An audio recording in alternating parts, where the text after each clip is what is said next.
Bismillahirrahmanirrahim. Assalamualaikum warahmatullahi wabarakatuh. Alhamdulillahi rabbil alamin. Wabihi nasta'in ala umurid dunya waddin. Asyhadu an la ilaha illallah wahdahu la syarikalah. Wa asyhadu anna Muhammadan abduhu wa rasuluh. Amma ba'du. Alhamdulillah, kita bersyukur kepada Allah Subhanahu wa taala atas segala nikmat, atas segala kebaikan. Kemudian salawat beserta salam semoga selalu tercurahkan untuk junjungan kita Nabi Muhammad sallallahu alaihi wasallam dengan mengucapkan Allahumma shalli wa sallim wa barik ala Muhammadin wa ala alihi wa ashabihi ajma'in wa man tabi'ahum bi ihsan ila yaumiddin. Ma'asyiral muslimin wal muslimat, jamaah salat zuhur yang dimuliakan Allah Subhanahu wa taala. Bagaimana seseorang dapat membedakan antara tauhid dan syirik? Syirik adalah dosa yang paling besar. Allah Subhanahu wa taala telah berfirman, "Innallaha la yaghfiru ay yushraka bihi." Sesungguhnya Allah tidak akan mengampuni dosa syirik.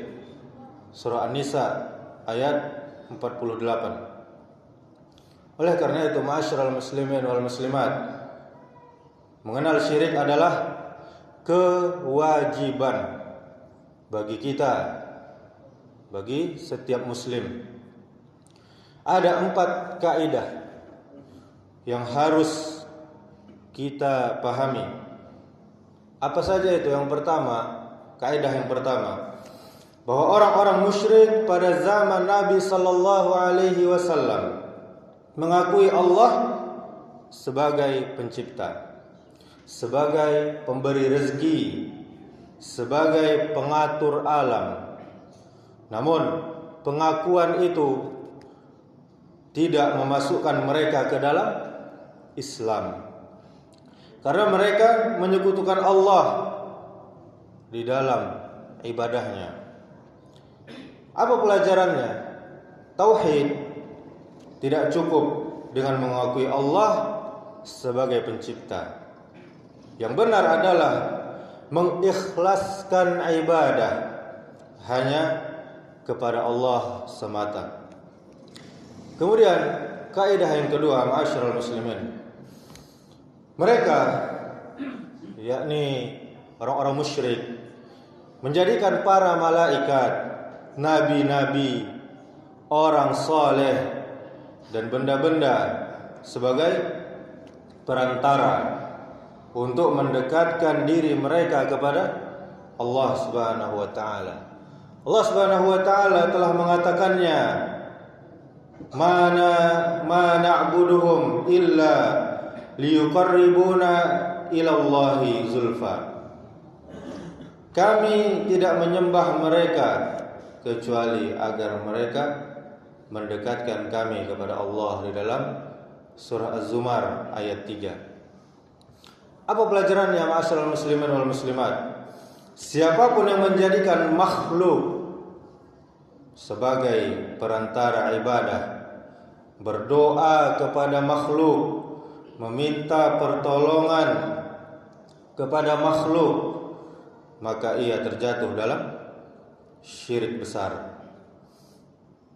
Kemudian kaidah yang ketiga, Nabi sallallahu alaihi wasallam memerangi orang musyrik meskipun mereka mengakui tauhid rububiyah, karena yang menjadi batas antara iman dan kufur adalah tauhid uluhiyah, yakni mengikhlaskan ibadah hanya kepada Allah Subhanahu wa taala. Pelajarannya yakni seseorang tidak dianggap bertauhid sampai ia meninggalkan seluruh bentuk ibadah kepada selain Allah Subhanahu wa taala. Kemudian kaidah yang keempat, orang-orang musyrik pada zaman dahulu, pada zaman Nabi sallallahu alaihi wasallam, lebih ringan dalam melakukan syirik dibanding manusia yang hidup pada zaman sekarang. Dulu mereka hanya berbuat syirik ketika lapang, tetapi ketika susah mereka berdoa hanya kepada Allah Subhanahu wa taala. Kita balikkan sekarang, sebagian manusia justru berdoa kepada selain Allah, baik dalam keadaan lapang maupun dalam keadaan sempit, sehingga kita katakan syiriknya lebih parah.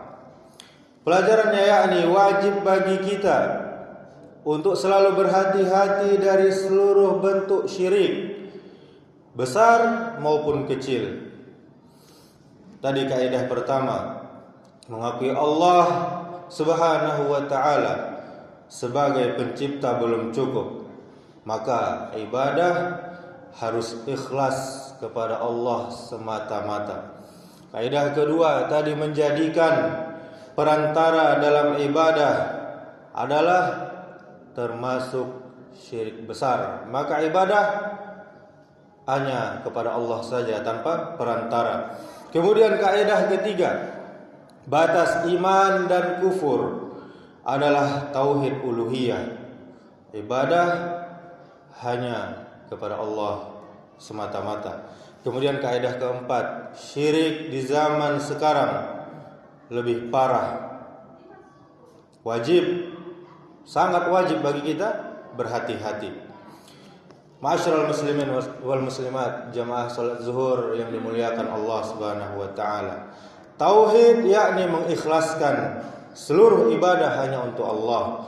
Syirik yakni memberikan ibadah kepada makhluk, kepada Allah juga, tapi juga kepada makhluk. Musyrikin dulu mengakui Allah sebagai pencipta, namun tetap mereka kafir.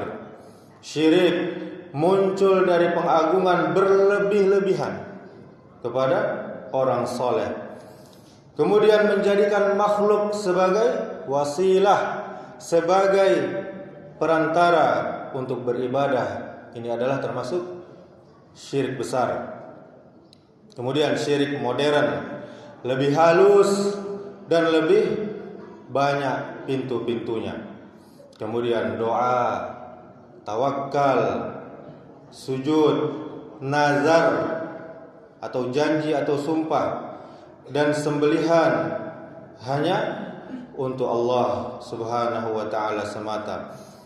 Tanpa mempelajari tauhid, kita, seseorang bisa saja terjatuh ke dalam kesyirikan. Kemudian semua nabi, semua rasul diutus untuk menutup pintu syirik dan membuka pintu tauhid. Ma'asyiral muslimin wal muslimat, jamaah dirahmati Allah Subhanahu wa taala. 4 kaidah ini adalah pondasi yang sangat besar di dalam kita memahami tauhid.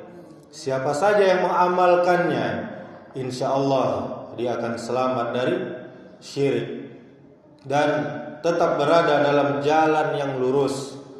Marilah kita memperbaiki tauhid kita, menjauhi setiap bentuk kesyirikan, mencabut seluruh ketergantungan kepada makhluk dan hanya berharap kepada Allah Subhanahu wa taala.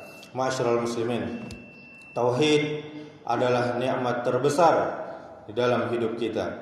Dengan tauhid hidup kita menjadi terarah. Dengan tauhid amal kita menjadi diterima. Dengan tauhid pula kita akan selamat di dunia dan juga di akhirat nanti.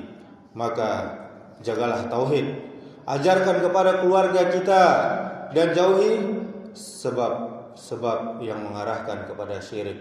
Demikianlah, semoga yang singkat ini bermanfaat. Subhanakallahumma wa bihamdika asyhadu an la ilaha illa anta astaghfiruka wa atubu ilaik. Wassalamualaikum warahmatullahi wabarakatuh.